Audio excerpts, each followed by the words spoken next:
Bad news kwa mashabiki wa timu ya Chelsea.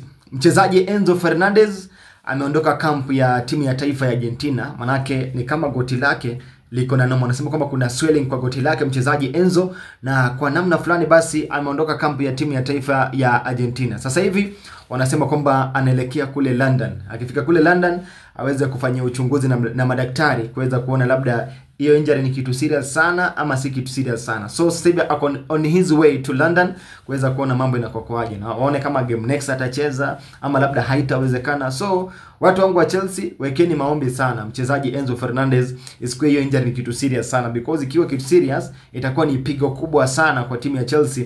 Maana mchezaji kama Enzo ni mchezaji muhimu sana kwa timu ya Chelsea. Unajua sasa Enzo umie, alafu Cole Palmer pia yuko fit kwa namna fulani, hao ni wachezaji wawili muhimu sana kwa timu. Hapo itakuwa ni balaa sana kwa timu ya Chelsea. So hiyo ndo bad news kwa mashabiki wa timu ya Chelsea jioni ya leo.